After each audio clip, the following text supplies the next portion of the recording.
All right. What is up, friends? It is Mike Ward, Vice President of AMN, and we are here for our fourth season, season number 4 of the AAMN, the Nurses Station. And we're going to kick off this season with election season. We have some rock stars that we're going to bring on today, so you can kind of put a face to the name as we move through the election season. I'm going to bring on my compadre, the president, Mr. Blake Smith. How are you, sir? Doing great. I'm so excited. It's a busy time of the year. There's so many new faces that are coming up through the ranks of AMN. They're doing just amazing things. And this is just a great time, not only to reintroduce or introduce for maybe the first time nationally, that are just up and coming and are going to take us to the next level, even past us, right? Because we're getting old. We're rotating off after this. We're on our way out, man. We're on our way out. We're going to be I'm always saying that we're going to be in the back drinking pina coladas and having no responsibility. Well, I might probably be drinking scotch. I probably won't be drinking the pina coladas, but you know what the cool thing about this is, and I don't think a lot of people really give themselves enough credit. I know I certainly didn't, and I still don't probably. But with AMN, you don't have to have a PhD, and have tenure, be a tenured professor to run for a board seat. If you feel like you want to go after it, because we have people on our board who've just graduated college, and just graduated with their nursing degree and is just getting started on that journey. So I just want to, encourage all of you who are watching this, either now or later, don't sell yourself short. All right. Because there's a place for you in AMN. Okay. This is an election, right? Anything goes. So we hope that, maybe in the future you might decide to do this, right? Because your career as a nurse can be as big as you want it to be, or it can be, like this. It doesn't matter, whatever you want. But it's fun. I get to hang out with you, man. How cool is that, bro? I don't get to hang out with a lot of cool people, in Burleson. And Burleson is a small town, but at least virtually, I get to hang out with rock stars like you and all these other guys that I get to connect with through AMN. And so very cool. I want to mention real quick before we move into and bring out our first guest, our annual conference. Yes. Annual conference is coming up. It's going to be October the 20th through the 22nd. And it's going to be held at the Wyndham Lake Buena Vista Hotel at Disney Springs in Orlando. This is our 47th annual conference, but we'll be celebrating our 50 years together as AAMN. And we want you guys to be there. It's going to be amazing, incredible. And we have special room rates if you go through our portal from October the 15th through the 22nd. So take advantage. That is going to be big. And what's going on, Blake? What's going on at Disney right now? It just happens to be, 50th anniversary of Disney World. There's so many great things. It's a throwback. If you were there in 2019, it's the exact same place. I know everybody was raving about the food. We're getting the same food. Don't worry about that. It was awesome. And we're going to have so many new additions because it's our 50th year of celebrating, that we're going to have so many new caveats to this conference. So if you haven't been to one before, this is the one you do not want to miss. If you've been to one before and it's been a few years, again, this is not one you're going to want to miss. So I'm really excited. Really, really excited. I am too, man. This is it. And this is our, like I said, man, this is our going out. This is our last time as president and vice president. So, it's going to be awesome. It's going to be bittersweet, but next time we get to just chill on the back, like you said. Hang out. So what you're saying is no matter what, even if you're not coming for AMN itself, a little selfishly come for Mike and I. This is what you're saying. Yeah, exactly. We know that you guys will do that for us. Anyway, so let's do it. Let's bring our first guest out. We have, like I said, some rock star candidates, some nominees this year. And so this is just the first of the series that we're going to be doing where we get to introduce to you guys and gals the nominees. And so you want to introduce the first one, Blake? Yeah, the first candidate is just an amazing up-and-coming leader in AMN. She has been a rock star at the local and regional level, and we're just really excited for her to have the courage to come right out of the gates because she's a doer. And that's true. I think it would be a great opportunity for to have talent like this. So we'll at this time we're going to invite Becky Smith to come join us.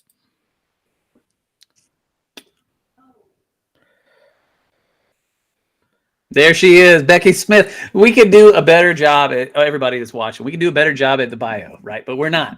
We're not. Yeah. We're going to give them a chance to shine, and so that's how we're going to do this. So, Becky, how you feeling? How you doing? I'm pretty good. How are you guys? Yeah, doing amazing like always. Yeah, good. So we're going to dive right in because I know you got a lot of things going on today, and you just made a trip back to your area of the world. So let's get started. So tell us about your nursing journey. Give us a rundown of what made you decide to be a nurse. Where are you at in that, and how's it going? Well, my nursing journey is pretty tiny right now. I'm actually graduating from the University of Cincinnati in less than 2 weeks. Crazy. So I've always just had that drive to help people and serve, and pretty much just found my way back into nursing and everything like that. But after graduation, I'll be taking my NCLEX. Hopefully, I'll be continuing working at the Cincinnati VA in their medical ICU, which I feel like is very cool. And in my whole career of my journey of nursing so far, it's pretty much just been men in nursing. I started as secretary of our local chapter my sophomore year, and then transitioned to president my junior year, and then kind of like an interim president almost this year, along with other presidential needs and responsibilities. So I've kind of just been working my way up, and I've gone from the local to the regional with the greater Cincinnati chapter, and then helping the national with the conference planning committee. So I'm covering all my aspects. That's awesome. So just because I saw some, whenever we had announced your award at the last conference, right? There were some people who were like, "Oh, this is a female." A lot of people do not get the play on. It's kind of a play on words, right? American Association for Men in Nursing, not for just men in nursing, but for people who advocate for the men in nursing, right? Mm-hmm. And so obviously you got that, right? Do you have to explain that to people? I do. One time I was setting up this fundraiser event for paintball, but it was for actually prostatic cancer. And they were asking me like, "Oh my gosh, you group of guys and one girl, like, what are you guys doing here?" And I'm like, "Oh, it's for men in nursing." They're like, "You can't be in that." I'm like, "Yes, I can. I'm here to support the population and the male nurses." And I'm like, "You can watch me do it right now." Nice. Hey, watch me do it right now. I know. So who won the paintball? Who won the paintball game? Oh, obviously not me. Oh, was that okay? Yeah, you let them win. You let the guys win. You let the guys win. Obviously. That's cool. Well, that's great. So the next question we wanted to ask you is around kind of skill sets. What do you believe is important in being a director? Like you were at the local level, so I think there's some translation in regards to the national level as well. But what do you think is important for a director, and what are the skill sets and characteristics that are important to be a successful board member? There's so many things that could be put into this, but I feel like it's always about the communication skills and that drive to better the organization. If you don't have that, where are you going to go?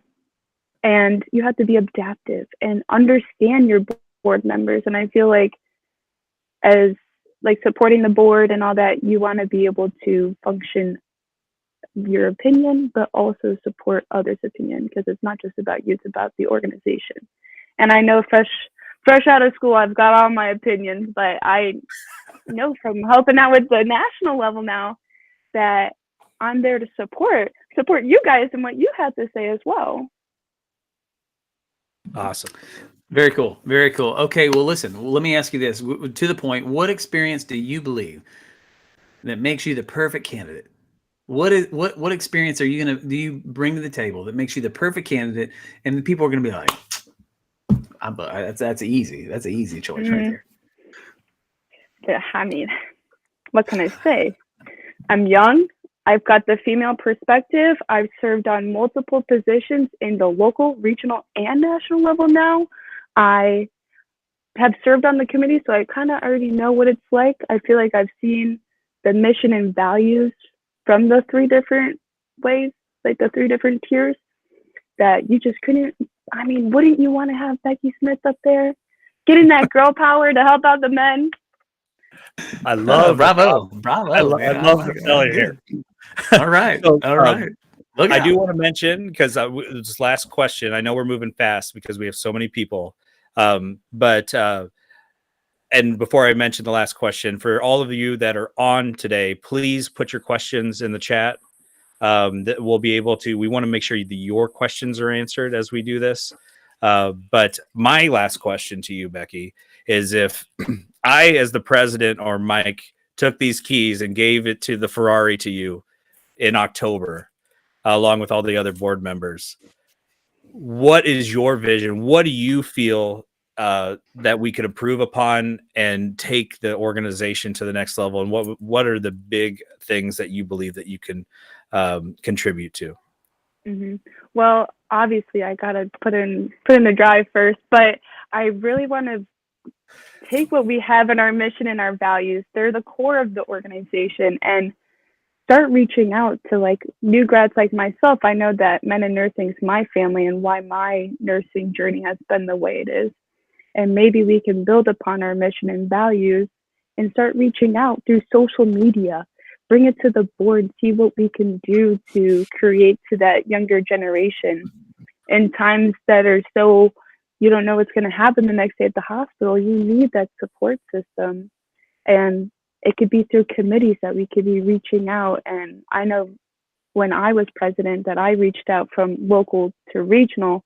Maybe we can go from national to regional and start bringing in the barriers of why we can't get as many younger new nurses to AAMN. Awesome. I love that. That's something we've been chasing for a very long time, and it keeps eluding us. We made some strides, but it's difficult. We all know, and we've been there very recently. I like to think I'm recently. It's a decade, but that transition is difficult. And I would tell young nurses out there that it is imperative. Being part of the association, this one and others, was the catalyst to keep me driven when I made that transition. It's not just, you don't have to be the president when you make that transition, or you could be like Becky and myself and be a glutton for punishment. But the support system is way better than if you try to take it on alone. And so I think that's a great insight that you have. I agree. It took me forever to join an organization because I always thought, what am I going to do? I mean, how is that going to benefit me? When I was, very young in my career, I've been around for a while now too. I mean, I wish I would have gotten involved in way sooner. Right. I can't imagine coming right out of school and then being on, on a board, of a nursing organization. Holy moly, man. I can't imagine how far ahead I would be because I'm always just constantly motivated, inspired by the people that I get to meet through the organization, and people, will ask me, well, why should I get involved? Well, you shouldn't. If you're not going to get involved, if you're just going to throw money at something, I think it's a waste. It's take advantage, full advantage, of what being a part of an organization can do. And it's just incredible how far you're ahead you could catapult your career. So you're getting started early, Yeah. Bravo.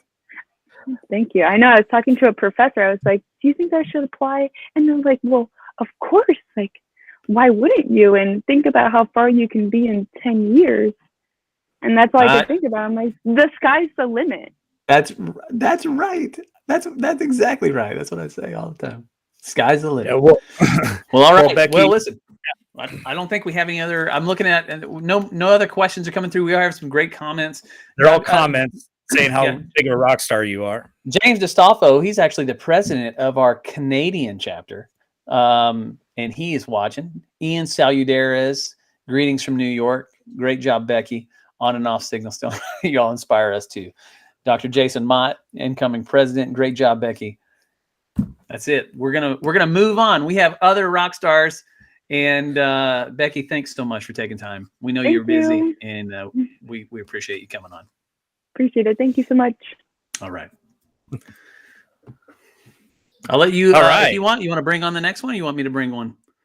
No, I can bring them on in. The next individual we're going to have on is another. Obviously, they're all rock stars, but I have to say each one of these individuals are rock star. I had to point them out. This is gonna be tough, man. This is gonna be a tough election, bro. Andrew Richards. Yeah, Dr. Andrew Richards is our next guest. He's been an absolute force on our developing our national research task force that I know that we've been really striving to do for years. And he has been one of the three leads on that project. And they've just been doing a great job. And if you saw them in Atlanta kind of give the kickoff, there's so many great more things that are coming down the pipe. So let me get my cursor over to him. It's being my cursor's being a little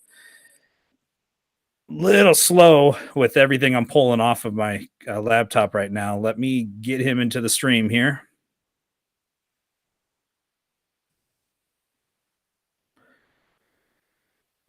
You know what? While you're doing this, you know what I love? I love all these certifications you have like behind you, right? I'm like, I finally had time to put them I got a skeleton behind me. You know what I'm saying? Like, what the? All right, there we go. All right. There he is. Hello. How's it going, Andrew? Dr. Andrew Richards. Hello, sir. How are you? Going well. Thank you for having me on tonight. Oh, man. Thanks for coming in. I know you probably got 1,000 things going on in your life right now, with what you do. And I'm going to let you tell kind of about what you do. Let's start. Let's start with that. What do you do? What do I do? What do you do? Currently, I am a professor at a university level. One of the funnest things I do is I teach fundamentals of nursing to brand new students wanting to be nurses.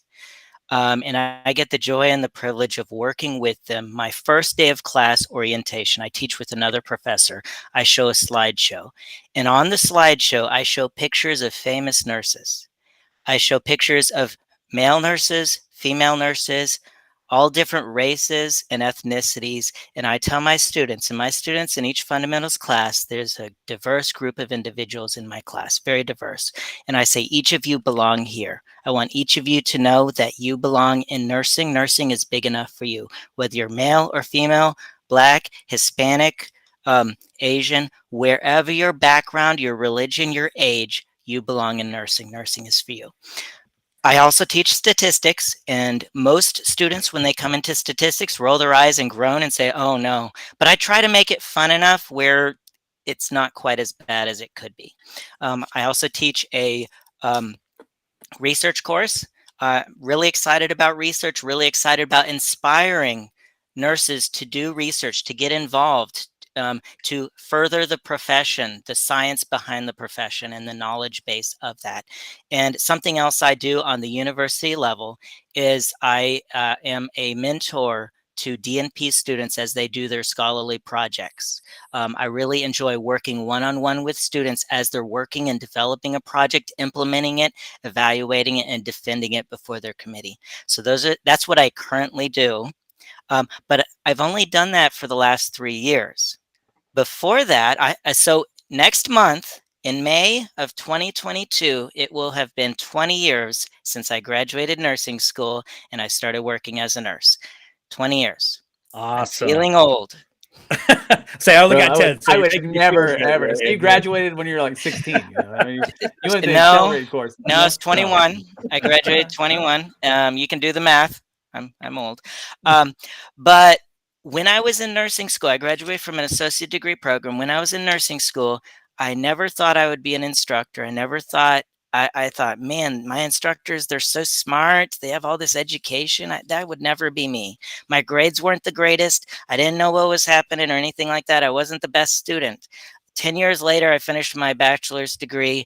I got inspired to teach because I liked working with students as they came to the department. And I would grab them and say, let's learn something. A fellow nursing instructor at a local college came by and says, why aren't you doing this? I see it in you. And so that inspired me to go back, get my bachelor's degree, start teaching, clinical instructing. Then I got my master's degree and worked at a community college for a couple of years. And then halfway through that, I'm like, you know what? I need more information. So I entered a PhD program, finished that in 2019. Never thought I would finish that. Never thought I would do that. And then the door opened for me to come to my current role at the university. And I just really enjoy working with students. And my goal is to inspire my students to be all they can be, to encourage them to keep learning, and just bringing that compassion into the nursing profession, bringing that heart in there. And that's the biggest thing that I'm about. That's great. And a side note, question that wasn't on our list. So when you put a male nurse up there, it's just a big poster of Mike, right? That you sell, that's famous. I might have to add Mike to my presentation, but Yeah. I do have, and it seems like each semester the slideshow gets longer and longer because I keep finding more people that inspire me. And I've started to find people at my current university who've alumni, former instructors, other things that I'm putting up there to illustrate you belong. That's awesome, man. I love that. I think it's spectacular. I remember that particular introduction. It was my first day of nursing, and there were two females in front of the class, and we went through this whole slideshow. And I remember thinking, oh my God, this is going to be a roller coaster ride. This is no way. This is nuts. And there were very few guys, right? Mm-hmm. There was mostly women. And again, this is 2002. Oh my gosh.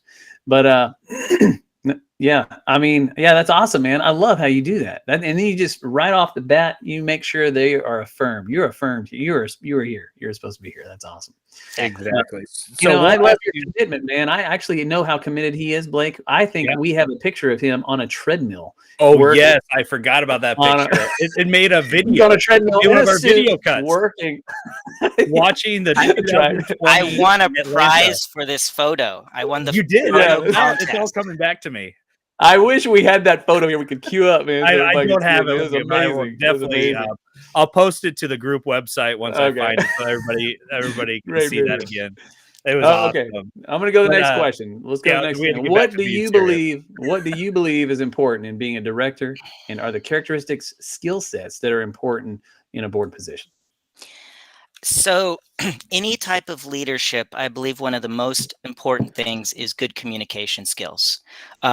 Also the ability to listen and to speak concisely and clearly. Organization is huge, but to me, communication is the biggest thing that really does that. I'm going to end that answer surprisingly on a short note. Well, that's what you don't need. Right. See how he's concise in his communication there, Michael. That's what he did that. He did that very well. He did that. That was very. He planned it that way. No. So the next one that we have for you. So leading off those skill sets, characteristics, specifically yourself, and knowing AMN as you do. What experience that you believe makes you the perfect candidate for the contribution to the overall organization? So I think I see myself as a bit of a unique candidate. I joined AMN, and you can verify this. I might be a little fuzzy on the date. I believe it was 2014 is when I joined AMN. It could have been 2016, but it was a little while ago. And I don't remember exactly why I did. There wasn't a local chapter. Nowhere have I been near a local chapter of AAMN. I joined remotely from the middle of Oregon. And the first conference I attended was the virtual conference 2 years ago. The second conference I attended was in Atlanta last year. And so I think something that might set me up, I wouldn't call myself a perfect candidate because I've read through the list of candidates, and I think you have an amazingly hard job this year. There is a lot of talent. There are a lot of names I recognize, and I know that each of them brings something really special and important and talents. Now, I wouldn't be here if I didn't believe that I have something to bring. I do believe that. The one thing I'm going to identify is a new perspective. I'm a novice to the leadership in the organization. I don't have experience with a local chapter or regional chapter, or even on the national level either. So I'm a novice to that. And one thing, every position I do, whether it's, my current role in teaching or previous roles in teaching or any job I go to where it's something new, I bring a perspective of my life experiences and other things that I can share with others. Some experiences that might help others grow, that might help bring other perspectives to the table. So I believe that is a bit of a talent, being a novice and maybe naive enough to ask why or why not. Absolutely. Because sometimes when you're embedded in the culture of a organization, it's so easy to say, well, we've never done that before. We've never thought of that before. But having someone come in who's a novice, who's new to it, and say, what if we tried it this way? So that's my first skill that I believe that I'll bring to the organization is the naivety. The other thing is my passion for research and the other thing I like to do is I try to build other people up. I try not to be in competition with others, but I want each person to be the best them that they can be. And so working together on a committee, working together within an organization, what are each of our strengths? What are each of our weaknesses? How can I help you build up that weakness and make it a strength? How can I help you use your strength to benefit those around you? So I kind of see that as an experience that kind of helps. And I've through my career, I keep picking up knowledge and information year after year, location after location, that I believe really would help and benefit the board. Awesome. Mike, you want to give the last question? Yes. Thank you for that. That's great. That's a great answer. So this is the last one. So what's your vision for AMN? Well, I love this question because it could be again, different. it's a new perspective, right? It's new perspective. You never know.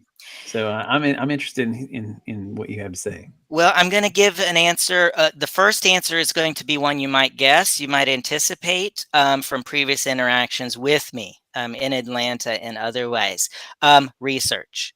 I think we definitely need to build up the knowledge base of men in nursing, among men in nursing, encourage the membership of AAMN to get more involved into research, to create, and to also to disseminate research. So that's something that I really am passionate about, that I want us to do. I've been working with some amazing people on this committee. We have some projects in the works that are on their way in the pathway of new knowledge that's going to be coming out. So I don't have an immediate timeline, but stuff is coming. Little teaser. A little teaser, and who knows if we might have an update in October. So don't miss the conference. How's that for a teaser? Okay. I love it. I'll be there, by the way. I've got my reservations. I've got my hotel reservations, and I'll be there. So the second thing that I would like to see AAMN focus on. I'm a history buff. I love history. I love reading about history. I love engaging with history. I would like to see AAMN celebrate its history more. I would like, because there's a vast trove of knowledge and information within AMN, 50 years worth. There's articles, there's historical sources, there's members who've been within this organization for years. And I would like to see us connect the present and the future to the past and kind of bring some of that history, maybe create a digital archive museum of AAMN where you can look back and see artifacts from 50 years ago. You can go back and read bios of the early pioneers of AAMN and the different board members and past presidents, etc. So kind of bringing that history, making it alive, making it relevant so we don't forget. And so it's so easy for other professors who are teaching nursing to bring that information, the rich history of men in nursing, into their own classrooms like I do. The third and final thing that I would want to emphasize as a vision for AAMN is practical application to both men and women in nursing. You know, those who are going through the trenches every single day.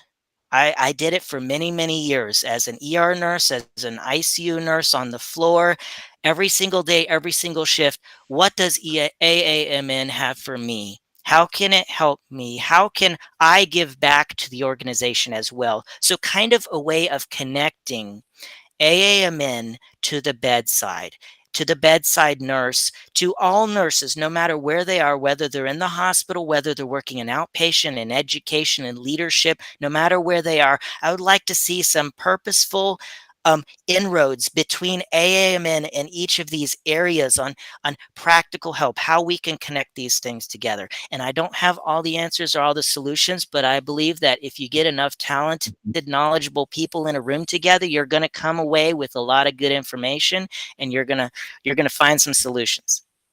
Absolutely. And I love the point about the history part, because many people don't know, and especially because the pandemic kind of locked us out for 2 years.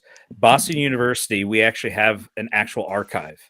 And I would love, it sounds like Mike and I've got a trip ahead of us this year to go and photograph the entire archive of Boston University, because you make a great point. It's got to be easy access. Not everybody can just travel to Boston University and start looking up records, right? None of that stuff probably has been digitized at this point. So we got to digitize it. And why don't we just throw it on our website as an archive, and people can just look through it and pull whatever they need to pull that they find a benefit. So that's awesome. I'd like to say one last thing, if I may. So another thing I'd like to see is more of a digital outreach. I would not be here today if it wasn't for the virtual conference. And I know it was a disruption of the usual, but before that, I was like, why would I spend this money and this time? I'd have to take off time from work to travel because I was in Oregon at that time, to travel all the way to Florida or to Minnesota or wherever the conference is. But having that digital opportunity, the virtual conference, opened the door to many people who might otherwise not be able to get away. So I would like to see maybe throughout the year some small mini virtual AAMN conferences to kind of connect more with AAMN and the practical side of the practitioner. Awesome. Well, we can definitely do that. As you know, we're really progressive in our digital aspects, as you well know. So I really appreciate you, Andrew, coming on. You've been doing great work with the Research Task Force. Please keep up the job, and tell the guys, even before I see them, that just keep up the great work. And we look forward to all the great things that you're going to bring forward here in October to show us. All right. Thank you very much for having me. Hey, man, thanks for coming by. We really always a pleasure to see you, man. I look forward to seeing you at the conference. All right. Awesome. Man, I'm telling you, this is what I was talking about, man. It's like, how do you, this is going to be a tough one, man. This is going to be tough for everybody. So we have our last nominee for this program, for this one. When's our next one? When next Thursday. Next Thursday. All right. And so everybody, next Thursday, be on the lookout. We'll make sure that we create an event, and it'll be on the membership page. Just tune in. Hopefully you can tune in live and ask your own questions, because this is they're going to be running the organization. Hey, we're done. We're not going anywhere. We just don't have any influence, official influence. Yeah, we can't. Right. Yeah, exactly. So anyway, stay tuned. Yeah. Keep your eyes peeled for that. If you're wondering when the times are, dates and times, the original post when I listed all the candidates out on Facebook. And I'm going to maybe talk with Scott to maybe do a quick newsletter just to let people know about next week as well, if we need to. 8 p.m. Central. So 9 p.m. Eastern, 8 p.m. Central, 7 p.m. Mountain Time, 6 p.m. Pacific Time. I have no clue in Hawaii, minus 3 hours. I don't know, 3-4 hours. That's right. But those are the time zones. I know it's really hard, and I know Mike and I have gotten used to time zones in these jobs. It was a rough transition trying to figure that out. Yeah. But for those that are not used to it, just be very curious or very cautious of your time zone. And then Friday will be again at 5 p.m. Central, 6 p.m. Eastern time again. So those are the times. They're listed on Facebook, the Facebook group with the candidate listing. And we look forward to you joining maybe the others and then watching this recording because of the 3 amazing candidates here today. So I want to introduce our last candidate. Name is Aaron Franklin. He is a rock star in regards to not only an AMN, but I believe, if I'm not mistaken, he's really ingrained into the organization Docs of Color, and I hope I'm pronouncing that correctly. But he's doing great things there, and it's just so cool especially with our partnership with NBNA and all those things. It's just so cool to have that. Have him put up for candidacy, because I think you just bring some great perspective and outside experience into the board. So without further ado, hopefully we're gonna be a little bit easier this time around to bring him in, because my computer's deciding it's done for the day. We're just hanging on slowly. Come on. There we go. Whew. Here he comes. Hey, there he is. All right.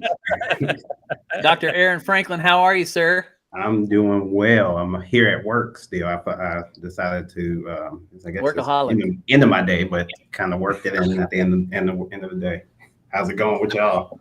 Man, it's going great. It's going great. Thanks for taking the time. I mean, obviously you got a lot to do. You're still at work, right? So but you're spending time with us, and we're not going to take up a whole bunch of your time, man. But we really, really appreciate it.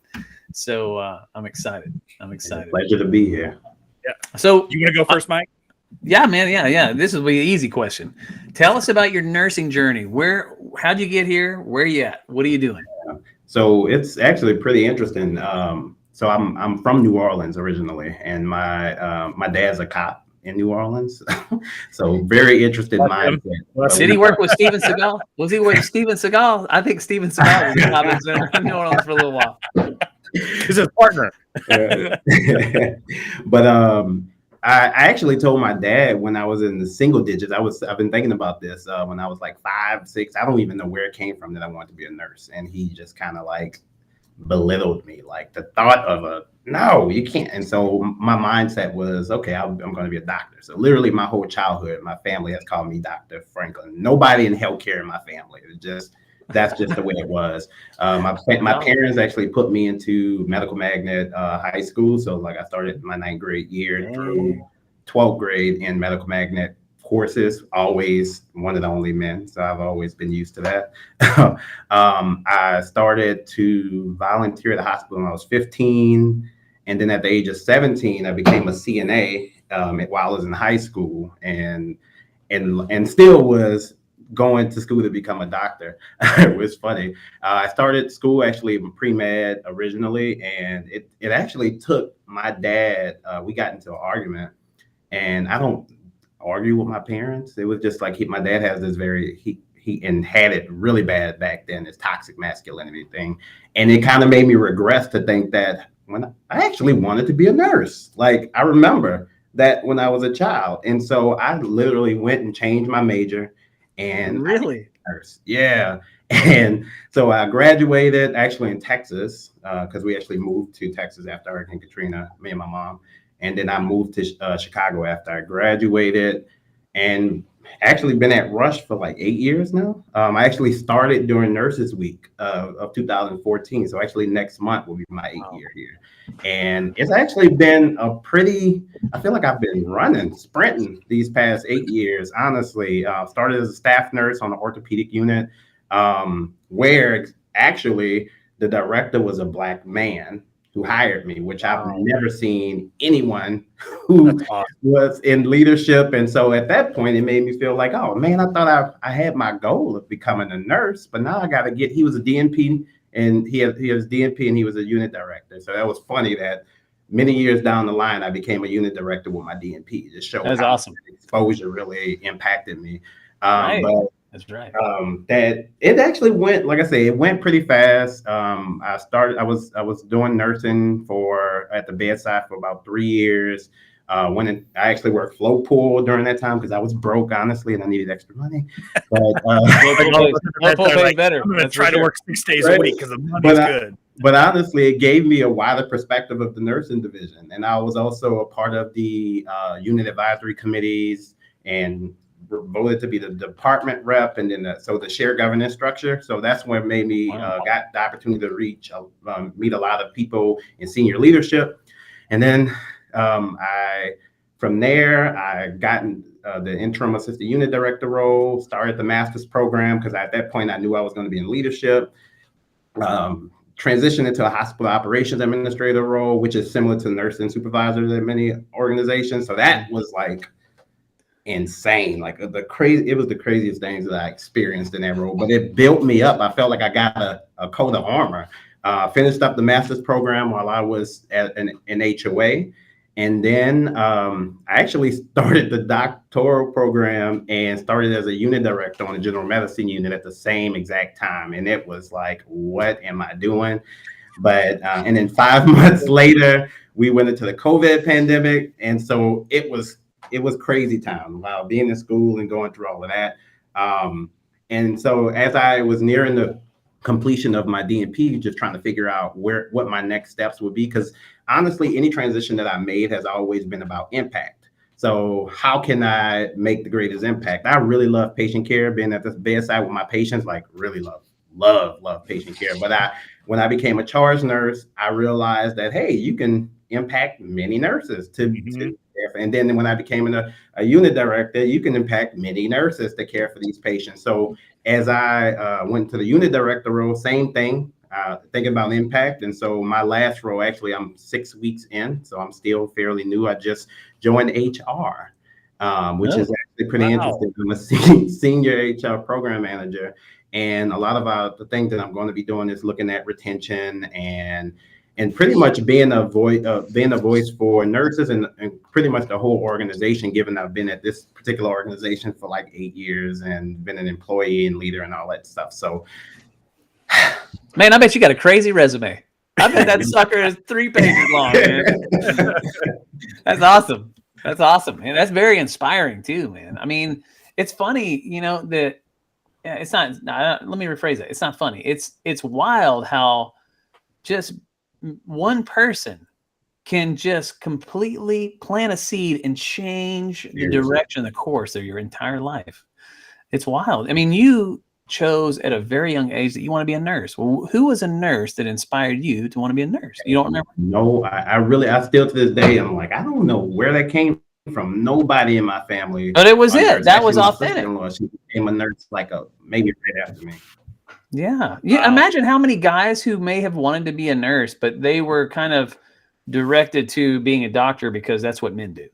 You know what I mean? Right. I just imagine. Or they they knew what they wanted to do, like practical wise. Conceptually, so they knew a nurse. Yeah, right. They thought they just translated to physician instead of nurse.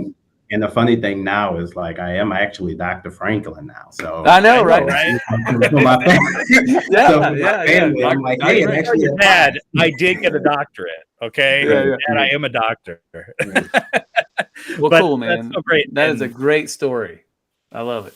Yeah, well, and you're at Rush University right now, and obviously, for those who have been in the organization or understand our journey as an organization, Dr. Luther Chrisman is you kind of have big shoes to fill. All you guys at Rush University have a high bar to continue, and we're so proud of all you guys because you have a pretty decent presence of men in nursing at Rush University. But so I kudos to you taking and continuing that legacy of Dr. Chrisman there at Rush University. So we'll ask the same question as all the other 2 candidates today. What do you believe is important at the director, at the board level? I know you have some experience outside of AMN in that regard. What are the characteristics, skill sets that you look for when you're bringing on new board members or you yourself, what are those skill sets that you found invaluable to a board of directors position? Yeah, definitely. I think the first thing that comes to mind is just kind of having an understanding of the landscape and being able to pivot when things change. I mean, we've all experienced in healthcare. I mean, since I started, I'm like, where are we now? We're like over here, then we're going there, we're doing this. So being able to pivot, because I have been on many teams where folks are still wanting to do the same stuff. And I think being one of the younger folks, starting out in leadership, because I've always been the younger individual, like in the millennial group, it's always been like, well, our staff nurses are changing, like everybody's retiring, and we have this group of individuals. There's going to have to be something different that we do for them. And also just kind of being aware of what's going on in the world. Right now, we're going through this COVID pandemic that nobody expected at all. We were actually preparing for like the big nursing shortage that we've been hearing about for many years, and then now we see that we are extremely short, just all over due to nurses. So just being able to pivot really fast and being able to understand what's going on. I think somebody who's diverse and also who looks for basically the underdog, because we have to see people that look like us to feel the potential of potentially being that. And I feel like my experience kind of comes from that, seeing someone and it has been a huge impact. So I would say that would be someone who's able to pivot, who's able to look at the diversity aspect of things and making sure everyone's included in that. And diversity, it isn't just race. I'm talking LGBTQ and being sensitive to gender and all of those different things. Because we're in a different time, and we gotta change with the time. Absolutely. Very good. Very good. Oh man. The next question, which you already elucidated the answer to this question, but I'm going to ask the question because we're supposed to ask these questions. All right. So what experience do you have that you believe that you makes you the ideal candidate? That people are like, oh yeah, that's the one. Yeah. And then, you have listed tons of experience. All right. But which do you feel is probably the best experience that you've had, even if it's just perspective, it's going to make you the ideal candidate? Right. Honestly, outside of what I've already shared, I was the individual who created a men in nursing group at Rush University. And honestly, it's been a very interesting journey just going through this process. And that's why I say gender, being gender sensitive and all of those things. And also LGBTQ, because I had to learn that. And I'm a Black male, and I'm also in the LGBTQ community as well. But I think being able to understand the folks, like your stakeholders, everybody's not labeled as just man or female, and that's something that's very important to know, and also to be able to be respectful to individuals. But honestly, outside of that, just the space of building that men in nursing group at Rush has taught me so much. I did a men in nursing group for all men, and actually women and people who identified as others, or what, everybody joined, and it was actually pretty awesome meetings. We had guest speakers coming in from different groups. For instance, labor and delivery isn't a group, a department where a lot of men. We would have men come from L&D and talk about their experience. That's great, man. That's a great idea. Psych nurses come and talk about their experiences. We'd have college professors who were men come and talk about that, because those are a lot of the things that we're not hearing while we're in nursing school. That's for sure. General medicine or critical care and ED and trauma. Pediatrics is another one. Pediatrics is another one that is kind of underutilized as an option for men. That's true.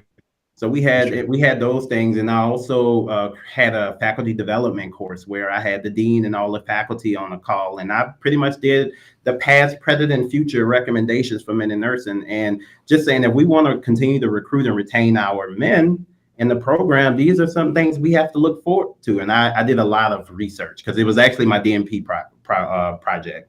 Nice. On this initiative that I did. And then finally, I did a smaller group. It was an African-American men in nursing group And that was actually pretty cool because honestly, it's always been at least one a person in each cohort. So there's a lot of feelings of isolation and all of those things, not feeling like you belong. And so brought individuals together, and it was just honestly not much to do. It was just kind of just sharing experience, letting people see, letting folks meet folks in other departments. And honestly, I think that helped just made those individuals feel like they belong. And so, yeah, so the work is still, there's still a lot of work to do, but honestly, I think that my experience with the men in nursing piece has really gotten me interested and made me see that there's more that we can do, including like we've had like the students go to high schools in the local area to try to encourage young men to become nurses, and primarily looking at diverse minority prevalent high schools where they aren't getting that.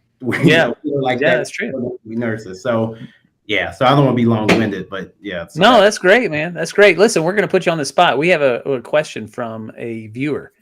It's actually a two-part question, and it Sure. says, how do you feel DEI plays a role in healthcare, and how do you feel we can incorporate it with AAMN? Yeah, for sure. So DEI is all, I mean, like basically I feel like it's there and it's always been there. And honestly, with the things that happened in our nation, it was kind of like, okay, folks finally, or they know of this, but this is something that's always existed. But I honestly feel, and I think that, for instance, like here at Rush, and I'm pretty sure many organizations are getting diversity groups, and I'm actually on that diversity group and trying to look at experiences of the minority groups and of groups that are, I guess, that would be considered minority even if it's not considered race. So I think the biggest thing for me, and I'm actually I just realized I'm on the Diversity Leadership Council here at Rush too. It's been pretty interesting kind of just gathering the information from surveys that we may have put out and trying to look at our action steps to make sure folks are seen and recognized, and trying to make sure that we aren't continuing this like systematized environment that we've always been in, trying to pivot to change so we can make it best for all people. But this is something that we are actually working on now, and I'm actually excited because I actually got appointed maybe like last month. So I just had my first meeting a few weeks ago, and so it's cool. I'm excited to be a part of that. Awesome, man. Well, that was very well done. Very well done. So that kind of concludes our questioning. You know, I think we're hitting at 6 o'clock right now, so we're right on schedule. We really appreciate you, man, Dr. Franklin. We appreciate you being on here and taking time.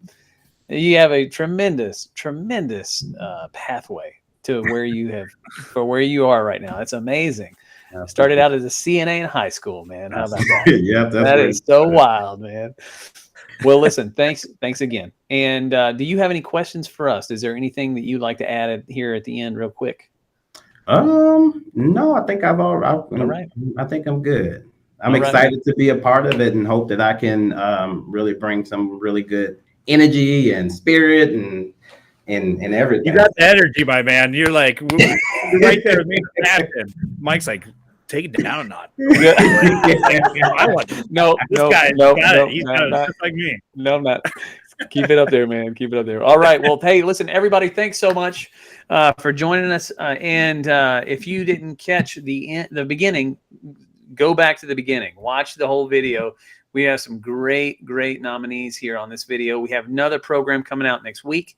And so just be on the lookout. We'll be having all those events created on our Facebook page, VIP page, the membership page. And we didn't have anybody drop any F-bombs or anything like that today, so we can probably share this on the public page. And we watch our P's and Q's. Really appreciate everybody tuning in. And bring your questions next time. Bring your questions, and we'll see you guys then. See you, everyone. Blake, you want to take us out? I'll take us out.